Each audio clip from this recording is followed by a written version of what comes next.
Hello दोस्तों, नमस्कार। आप सभी का स्वागत है आपके अपने YouTube channel study with DSL ji में। साथियों, आज की इस वीडियो में आज की महत्वपूर्ण खबरें आप सभी के साथ डिस्कस करेंगे, जिसके अंतर्गत 6800 चयन सूची पर बेसिक शिक्षा विभाग से क्या बड़ी खबर है।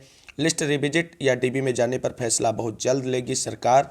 69,000 शिक्षक भर्ती में नियुक्ति की आस जगी, पीएनपी सचिव को अंतिम आदेश जारी। RO, ARO and LT grade शिक्षक भर्ती पर क्या है आज की बड़ी अपडेट। इन सभी खबरों को विस्तार पूर्वक जानने के लिए वीडियो में अंत तक बने रहें। वीडियो में आगे बढ़ने से पहले छोटी सी रिक्वेस्ट है कि प्लीज़ वीडियो को लाइक करें, दोस्तों में शेयर करें और चैनल को सब्सक्राइब करके बेल आइकन जरूर दबाएं। तो आइए साथियों, शुरू करते हैं आज का वीडियो। सबसे पहले बात कर लेते हैं RO, ARO and LT grade शिक्षक भर्ती पर आज की क्या है बड़ी अपडेट। तो आप सभी साथी लोग देख सकते हैं कि समकक्ष योग्यता के चक्कर में फंसी आरओ एआरओ भर्ती और कौन कौन सी भर्ती प्रक्रिया फंसी हुई है समकक्षता के विवाद में। उत्तर प्रदेश लोक सेवा आयोग को मिल चुका है 5,774 पदों का अधियाचन। समकक्ष योग्यता के लिए विभागों को भेजा गया है लेटर, प्रतियोगी इससे है आक्रोशित। खबर जानते हैं विस्तार से। न्यूनतम योग्यता तो पता है, लेकिन समकक्षता क्या होगी, इस सवाल का जवाब तलाशने के चक्कर में उत्तर प्रदेश लोक सेवा आयोग की भर्ती प्रक्रिया फंस गई है। आयोग के पास विभिन्न विभागों में नियुक्ति के लिए करीब 6,000 पदों का अधियाचन मिल चुका है। इसके बाद भी वह नियुक्ति प्रक्रिया शुरू करने की दिशा में कदम आगे नहीं बढ़ा पा रहा है, क्योंकि उसे संबंधित विभागों से प्रॉपर रिस्पांस नहीं मिल रहा है। आयोग की तरफ से इस बार पत्राचार किया जा चुका है, लेकिन मामला आज भी पेंडिंग है। इस स्थिति को लेकर प्रतियोगी छात्र परेशान हैं। उन्हें और कोई रास्ता समझ नहीं आया तो उन्होंने बुधवार को आयोग के बाहर प्रदर्शन किया। इसके बाद उन्हें जल्द स्थिति स्पष्ट हो जाने का भरोसा तो मिला है, लेकिन ऐसा हो जाए इसकी कोई गारंटी नहीं है। अब आप सभी लोग देख सकते हैं किस पद पर कितनी भर्तियां हैं। तो राजकीय इंटर कॉलेजों में पुरुष प्रवक्ता के 320 हैं। राजकीय इंटर कॉलेजों में महिला प्रवक्ता के 116 पद हैं। सहायक अध्यापक के पुरुष 3254 पद हैं। सहायक अध्यापक महिला 1708 पद हैं। सहायक समीक्षा अधिकारी यानी एआरओ के 84 पद हैं। वहीं उप कार्यपाल अधिकारी 30 है। जिला अल्पसंख्यक कल्याण अधिकारी 8 हैं। यात्री मालकर अधिकारी 2 हैं। जिला दिव्यांग एवं सशक्तिकरण अधिकारी के 2 पद रिक्त हैं। खंड शिक्षा अधिकारी के 80 पद रिक्त हैं। सहायक निदेशक कारखाना के 3 पद रिक्त हैं। कृषि विभाग में 3 तरह पदों पर 88 पद रिक्त हैं और सांख्यिकी अधिकारी के 3 पद रिक्त हैं। वहीं सहायक वन संरक्षक के 2 पद रिक्त हैं। अलग अलग विभागों में समीक्षा अधिकारी के 120 पद रिक्त हैं। तो आरओ एआरओ के कुल मिलाकर के 200 से अधिक पद रिक्त हैं।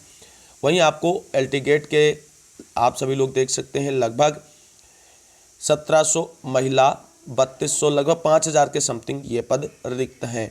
आगे देखते हैं 5,774 पदों पर भर्ती का अधियाचन मिला है। लोक सेवा आयोग से जुड़े सूत्र बताते हैं कि विभिन्न विभागों में कुल 5,774 पदों के लिए अध्याचन मिल चुका है। आज नहीं बल्कि करीब 1 साल पहले ही अध्याचन के जरिए रिक्त पदों की संख्या तो बता दी गई, लेकिन पदों की समकक्षता स्पष्ट नहीं की गई है। आयोग की समकक्षता को लेकर जिन पदों के लिए गाइडलाइन चाहिए उसमें समीक्षा अधिकारी, सहायक समीक्षा अधिकारी, सहायक अध्यापक, कृषि सहायक सांख्यिकी अधिकारी समेत 24 तरह के पद शामिल है। आयोग कदम आगे नहीं बढ़ा पा रहा है, तो इसके पीछे है हाईकोर्ट का आदेश। इसमें कहा गया है कि किसी भी पद पर भर्ती के लिए समकक्षता स्पष्ट होनी चाहिए। पूर्व में हुई कई भर्तियों में समकक्षता योग्यता के अंतर्गत ऐसी डिग्रियों से लोगों का चयन हो गया जो बाद में अमान्य घोषित हुई। ऐसे विवाद शिक्षक भर्ती में ज्यादा आए।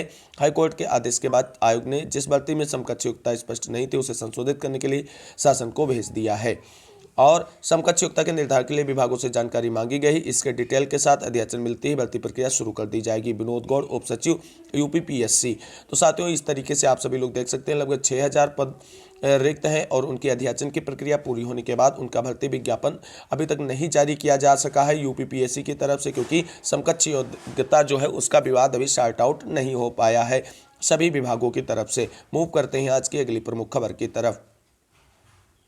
आज की अगली प्रमुख खबर निकल करके आ रही शिक्षा मित्रों से जुड़ी हुई बड़ी खबर है। शिक्षा मित्रों को सहायक शिक्षक के समान वेतन मामले में जवाब मांगा गया। जवाब, इलाहाबाद हाईकोर्ट ने शिक्षा मित्रों को सहायक अध्यापक के समान वेतन कम से कम उनको दे न्यूनतम वेतन भुगतान करने के समादेश जारी करने की मांग को लेकर दाखिल याचिका पर केंद्र व राज्य सरकार को 1 माह में जवाब मांगा गया है।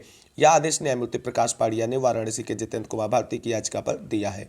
याचिका कहना है कि 2005 से कार्यरत है, सहायक अध्यापकों के बराबर काम कर रहे हैं। समान कार्य समान वेतन के सिद्धांत के तहत उन्हें प्राइमरी स्कूलों के सहायक अध्यापकों के बराबर वेतन पाने का अधिकार है।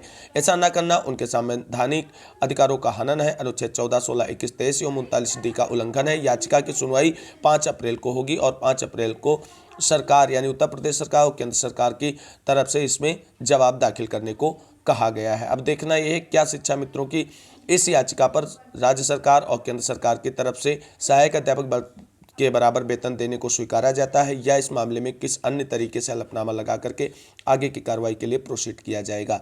शिक्षा मित्रों से जुड़ी हुई अगर कोई लेटेस्ट अपडेट निकल कर आएगी तो आप सभी को इसी चैनल के माध्यम से डिस्कस करेंगे। अब मूव करते हैं आज की अगली प्रमुख खबर की तरफ।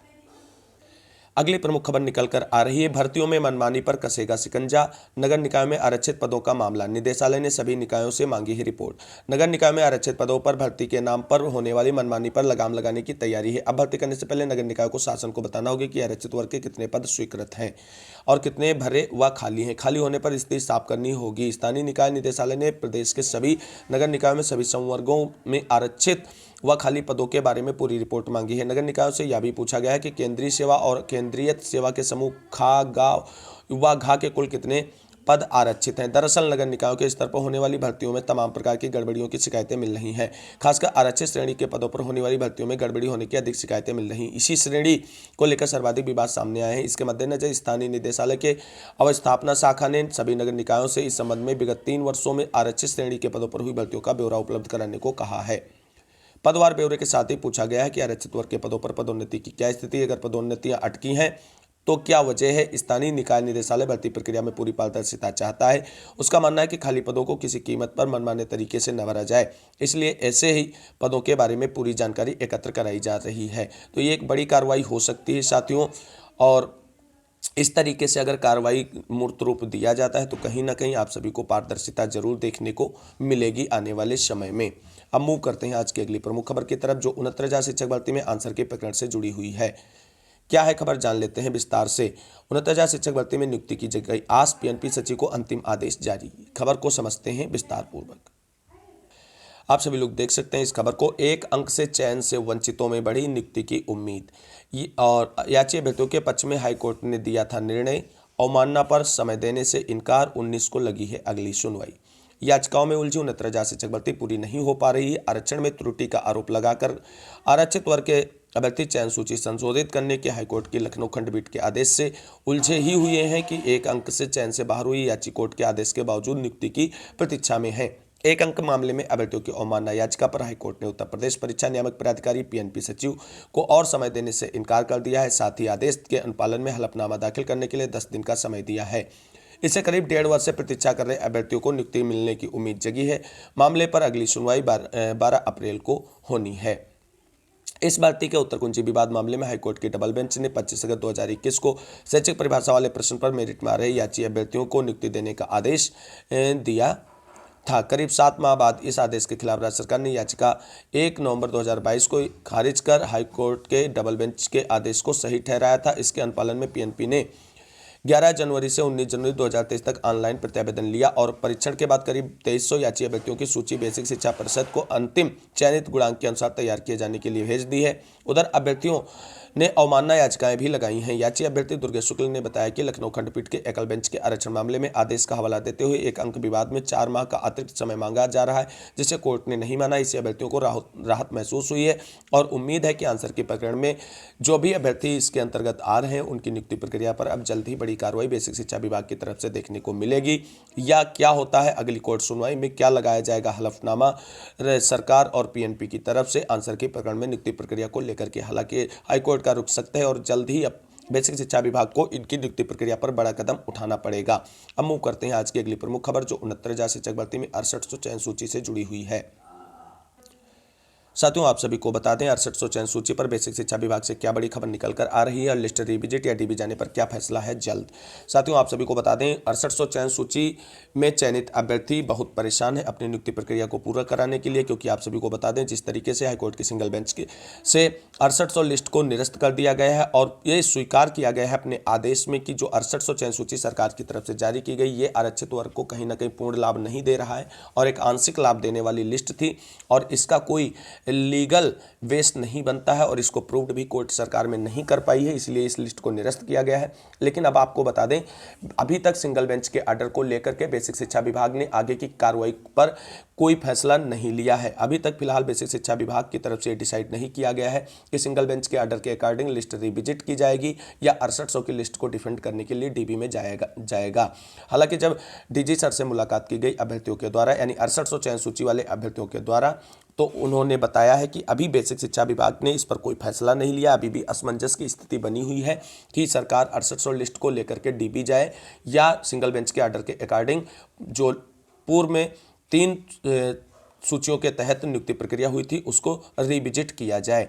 हालांकि आप सभी को बता दें, एक बड़ी खबर जो वहां से निकलकर वो आई है वो ये है कि बेसिक शिक्षा विभाग जल्द ही अपने शीर्ष पदाधिकारियों के साथ सरकार के एजी महोदय के साथ मिलकर के विधिक जानकारी लेने के बाद इस पर बड़ा फैसला ले सकती है और जल्द ही डीजी, एजी और अन्य सभी बेसिक शिक्षा विभाग के आला अधिकारियों की एक बड़ी मीटिंग सिंगल बेंच के आर्डर को लेकर देखने को मिल सकती है और उसमें जल्द ही आप सभी को बता दें एक बड़ा फैसला लिया जा सकता है, चाहे लिस्ट रिविजिट करने को लेकर लिया जाए या 6800 लिस्ट के साथ सरकार डीबी में जाए। अब देखना यह है कि एजी महोदय जो इस मामले में पूरी तरीके से विधिक परामर्शदाता है, उनकी तरफ से बेसिक शिक्षा विभाग और राज्य सरकार को क्या परामर्श दिया जाता है हाईकोर्ट की सिंगल बेंच के आर्डर पर।